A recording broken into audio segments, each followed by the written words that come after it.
PC gamers have a ton to look forward to this year. Hi folks, it's Falcon, and today on GameRakes, the top 30 PC games coming in 2020. Just as a quick disclaimer, no, we're not going to talk about the new Baldur's Gate or the new Elder Scrolls because it's very unlikely we'll be seeing those this year, so without further ado. At number 30 is Microsoft Flight Simulator, the first in a while. The last one we saw was back in 2014. This one will be leveraging Bing Maps data in order to be creating a incredibly accurate version of the world with photorealistic 3D models that are created with photogrammetry. Basically, for me, it's everything you could ask for with a new Microsoft Flight Simulator. It looks like it's shaking up to be an accurate sim with incredible graphics. It doesn't have a release date, but it is coming to PC and Xbox One sometime this year.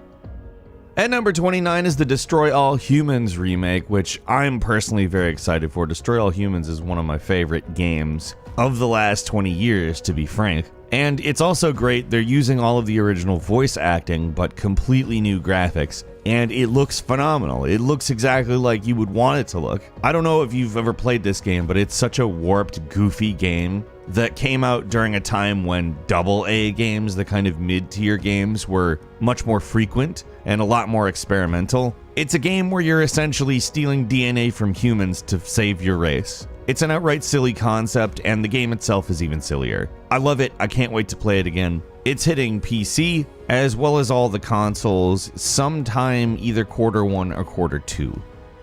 At number 28 is Phantasy Star Online 2, a game that, frankly, we really never thought we'd see. In Japan, they've been playing this game since 2012. Frankly, they're even playing it on Nintendo Switch as we speak. But we will be seeing this follow-up to what is frankly one of the greatest MMORPGs of all time. It's free to play, and it's something I'm excited to be doing on a totally official basis. I'll say it was probably a little bit more innovative back in 2012, but that doesn't mean it isn't just full of beauty and character and really fun to do anything in, frankly. It's a great game, which we'll be able to officially play now in English. It's coming to Microsoft Windows as well as Xbox One in the spring or possibly early summer. We look forward to it.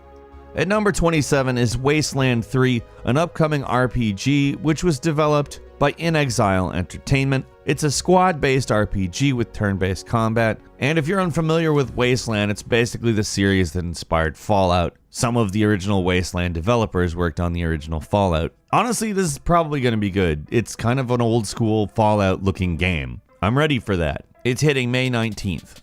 At number 26 is Empire of Sin, a strategy game which is coming to us via Romero Games. You play a Chicago mobster, loosely based on real people during the Prohibition era. And in my opinion, that setup just sounds really interesting for a turn-based strategy game. And the combat in it is being described as XCOM-like. Honestly, that's a great idea. Whoever thought, let's do a turn-based strategy mobster game? I mean, seriously, that was a great idea. I cannot wait to play this. It's coming to pretty much all platforms. Obviously, we're talking about PC here, sometime in Q2 of this year. At number 25 is Senua's Saga Hellblade 2, which really looks to up the ante about every aspect of the game. I mean, we've really only seen an in-engine trailer that gave us some astounding looks at the kinds of rendering and animation we'll be seeing. We can only make the assumption that gameplay will be similar, although I have a feeling that the world itself will be significantly larger. The trailer we've been seeing looked like her hyping up a bunch of people to go to war. I'm personally really excited about this. I love the original Hellblade. I'm excited for this. It may launch with the new Xbox, but it is definitely coming to PC. At number 24 is Overwatch 2, which is a non-standard sequel. It's kind of a big expansion to Overwatch, but more interestingly speaking, it's got a story now. And fortunately, all existing cosmetics you have will carry over to the sequel. And if you're not intending on getting the sequel, you can still play Overwatch 1 with the Overwatch 2 people. It's receiving all the same PvP updates and other updates as well, although I don't know if it will receive the same graphical updates. Either way, it's really exciting, and it's cool to see them embrace a model that isn't necessarily completely outdating the original. Overwatch 2 is coming to all platforms, but particularly we're talking about PC today. Sometime this year, we don't have an exact date, but I mean, it was in pretty good shape back in November, so it probably won't be too long. We'll see if they're waiting to launch alongside the new consoles or not, probably sometime soon. At number 23 is LEGO Star Wars The Skywalker Saga, which is, yes, the complete saga as a LEGO Star Wars. All the humor, all the fun, all the frankly enjoyable gameplay of LEGO Star Wars spanning the entire 9-movie saga, which is really exciting. It's kind of the culmination of the LEGO Star Wars series, obviously. It's coming to everything, including Microsoft Windows, sometime this year. At 22, it's Tales of Arise, the latest in the Tales series, of course, a series of JRPGs, action RPGs to be specific, which will be bringing some developments to the battle system, as well as other elements of the game, as it was more or less an initiative to sort of evolve the series. It's a beautiful looking game too, using the Unreal Engine, and really just looking interesting to play. I'm super excited for it, I'll be checking it out, can't wait for more information on it. It's hitting pretty much all platforms, obviously PC, at some point this year. At number 21 is Gods and Monsters, a very clearly Breath of the Wild influenced game coming to us from Ubisoft, specifically the creators of Assassin's Creed Odyssey, which again makes sense, the Greek thing. It is very Greek oriented, but again looks very much like the new Zelda. Understanding these two aspects, I would say, like, if you could combine Breath of the Wild with Assassin's Creed Odyssey, that's probably what you're dealing with here. And as far as I'm concerned, that sounds wonderful. We don't have a date for it, but it is coming sometime this year. It's a must play as far as I'm concerned. At number 20 is Outriders, a new co-op shooter from the developers of Gears of War Judgment and Bulletstorm. It's a 3-player game, so obviously it bears some similarities to Gears right off. This game has been kept kind of mysterious because it's basically fully sci-fi, very apocalyptic, and I think it's going to be really cool. We don't have an exact date, but Outriders is going to release in September. At number 19 is Total War Saga Troy, which is of course a Total War game set in Troy. It's interesting because they seem to be trying to merge a historical account of a Battle of Troy along with a sort of mythical one. There will be monsters, for instance, minotaurs, etc. So it feels like the lines are kind of blurry there, possibly to good effect. We don't have a specific date, but we will be seeing this game sometime this year. At number 18 is Death Stranding, a wholly unique game that came out on the PlayStation 4 last year in November. It is hitting the PC this year, and it's just a game that basically defies explanation, and yet, when you play it, seems familiar and even nostalgic in some weird ways. It's very much a Kojima game. I love it. It's definitely not necessarily for everyone, but an experience that I truly enjoy. Death Stranding is hitting PC in Q2 or Q3 of this year. Number 17 is Kerbal Space Program 2, which is being developed by a different developer. On the other hand, one that seems to really revel in the idea that they get to work on this. There are a lot of ambitious upgrades that we've heard about, particularly to building, and I'm kind of interested to see the actual result of that. Kerbal is just a really goofy but really entertaining and engaging game. And with a different developer, without it being ambitious, it would just feel like a rehash. So, in my opinion, that really sounds like the right path. This game is supposed to happen sometime after April, but we don't know exactly when that is. It could even be next year. We're hoping it's not. At number 16 is Torchlight 3, a hack-and-slash action RPG that follows Torchlight Frontiers, which was a massively multiplayer online game, as was this intended to be. However, they grounded Torchlight 3 in a more linear approach, so we'll end up seeing what exactly kinds of changes that they made. In a lot of respects, it kind of seems as though it's going to be a upgrade of Torchlight 2, which is good. Torchlight 2 is great. We don't have a date for it. It's coming sometime this year. I mean, Torchlight rules. It's fun. I can't wait to play this. At number 15 is Crusader Kings 3, a 4X grand strategy game set in the Middle Ages. Essentially, you could look at this type of game as a dynasty simulator, and if that has you interested, I would highly recommend playing one of the previous games before this one. They're pretty in-depth, pretty detailed, and really fun. Crusader Kings 3 is hitting Windows sometime this year. At number 14 is Godfall, which is something that's pretty different looking coming to us from Counterplay by way of Gearbox. It's a high fantasy action RPG where we've got different realms based on different elements. In some ways, the idea of this is very intriguing. On account it's very much like a looter shooter, however, it's fully melee oriented. They're calling it a looter slasher. This is something I'm personally pretty interested in. I think it could work very well. I don't love the whole Anthem drop in, drop out co-op style, but we'll see. Honestly, the concept is interesting enough that it's worth checking out. That's hitting sometime late 2020, probably around when the new consoles come out, because it's coming out on PlayStation 5 as well. But it's definitely worth a closer look, I think. Number 13 is Marvel's Avengers, which looks very much as though it is this kind of action extravaganza, which we've seen some pretty interesting full-blown action on. We've got kind of Spider-Man looking combat with a lot of QTE stuff. In some ways, honestly, it kind of just depends on how it shakes out, because it looks cool. We'll see though. It's hitting all platforms, including PC, on September 4th. At number 12 is Diablo 4, a game that we've been faked out at some point about. And it's exciting on account they'll be allowing you to customize your character a lot more than previous games. And of course, your normal customization trees will come into play. Now, we don't have a ton of information. We know that it's coming to pretty much every platform, including Windows, of course. But we know that there is a chance it will come this year. We'll probably know more about that in June with E3. But until then, I'm keeping my fingers crossed.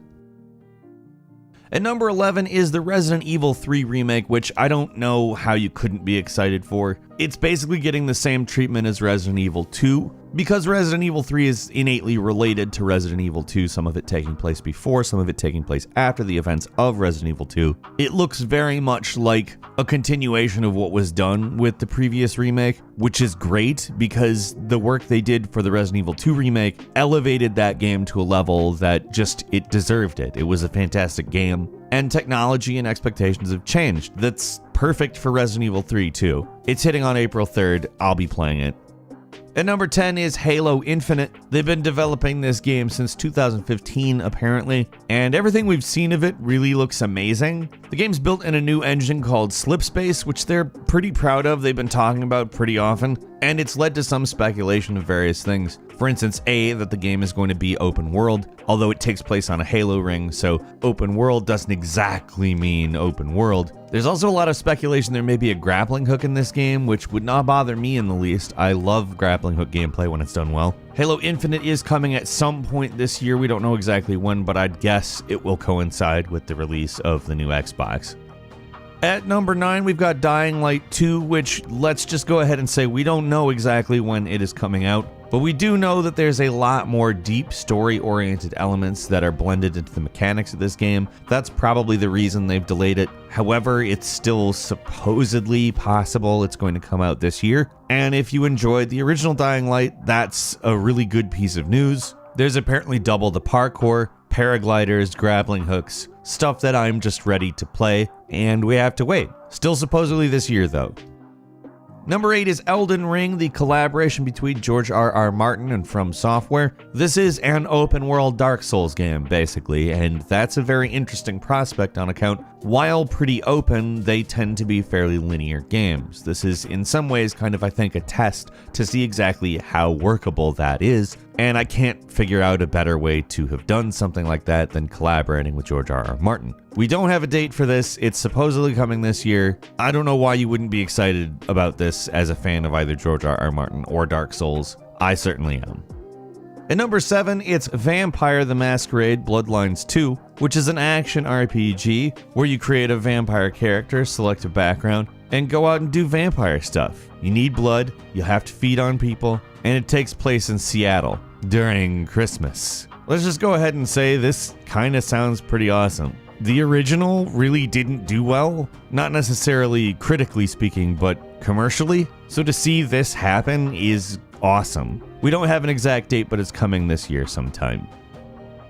And number 6 is Watch Dogs Legion, which is basically Watch Dogs set in a future where Brexit has turned Britain into a police state. Honestly, that sounds like a really good idea for a setting, and considering how much better Watch Dogs 2 is than Watch Dogs 1, I'm quite excited to see it. We don't have a date, but it is coming sometime this year. I'm looking forward.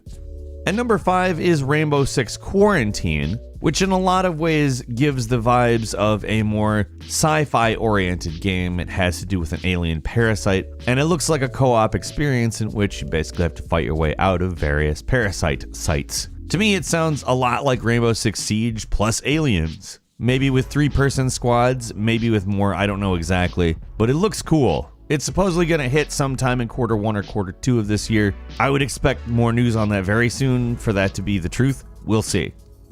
At number 4 is Doom Eternal. I don't know about you, but I'm pretty darn excited for the follow-up to the 2016 reboot of Doom, which, well, it's not exactly the same thing as the old school Doom. It's certainly a really good game that captures a lot of the great elements of the originals, bringing in a couple of new elements, and of course, this sequel looks to be doing the exact same thing. I've got 2 words for you that I am particularly excited about, and those words are specifically grappling hook shotgun. Oh yes, you know I'm here for grappling hook mechanics. There's a ton of new features that I'm really excited for with this version of Doom. To say the absolute very least, it's coming to all platforms, but it's hitting PC sometime this year. We're excited. At number 3 is Mount and Blade 2 Bannerlord, an action RPG in which a lot of ideas seem to have been upgraded. For instance, sieges are intended to be more on the strategy element of things. There's factions, there's multiplayer. If you liked the previous Mount and Blade, it looks like it's going to be great. Speaking of looks, graphically, it's a huge upgrade from the previous game, which came out in 2008. I'm excited to play it. I enjoyed this game way back when. It's hitting early access in March. At number 2 is Cyberpunk 2077, and let's just go ahead and say, this game looks like it's trying to be everything and might actually kind of deliver. We're talking destructible environments, driving, shooting, stuff that just looks good. Like, it looks like a step above a lot of other things, and on top of that, it looks like a Witcher type RPG. It's hard to actually say the kinds of expectations that I have going into this game for how deep it will be and how engaging it will be, but I kind of think they're going to be met. It's looking good. Cyberpunk 2077 is hitting on September 17th. And finally, at number 1, we have Half-Life Alyx, a VR FPS, which will function as a prequel to Half-Life 2. Now, we don't have a lot more info besides that. We've seen some gameplay. It does look very intriguing. There are some elements that seem genuinely interesting that are VR incorporated, and this could be the thing that finally sort of legitimizes VR. It's a full game, supposedly over 30 hours, and I'm excited for it. I look forward to playing it. That's hitting in March. A couple of bonus games for you are Trials of Mana, which is essentially a remake of an old Super Nintendo game that I'm excited to play personally. I loved the old game. I'd love to see how they've changed it, what they've left. That's hitting April 24th. Hollow Knight Silk Song, which is a Metroidvania action-adventure, and a sequel to Hollow Knight, which was a very cool game. This looking much more expansive and broad and pretty, for that matter. Ori and the Will of the Wisps, another game along those same lines, a sequel to Ori and the Blind Forest, which was a phenomenal game in its own right. This looks to expand the concept much further than the Forest, giving us a lot more variety in terrain. Disintegration, a game set in the supposed near future of a sci-fi apocalypse, setting you in PvP multiplayer against other pilots and crews as you're obviously attempting to survive in an awful, awful, awful situation. That's coming sometime this year. Next is Oddworld Soulstorm, a reimagining of Abe's Exodus. Frankly, it looks great. Looks like we retain the types of gameplay that the original had. Carry On, which is a game that I am so excited for. A reverse horror game where you play as an amorphous creature absorbing everything around you, which is hitting sometime this year. And finally, Medal of Honor Above and Beyond, which is a new Medal of Honor game. It's a VR game, and it might be great, it might not be, I have no idea at this point. But I am excited to see Medal of Honor make a comeback. That's all for today. We got a lot coming this year. What are you excited for? Leave us a comment. Let us know what you think. If you like this video, please click like. If you're not subscribed, now's a great time to do exactly that. We upload brand new videos every day of the week, and the best way to see them first is, of course, a subscription. So click subscribe, and don't forget to enable all notifications. As always, we thank you very much for watching this video. I'm Falcon. You can follow me on Twitter at FalconTheHero, and we'll see you next time right here on GameRanks.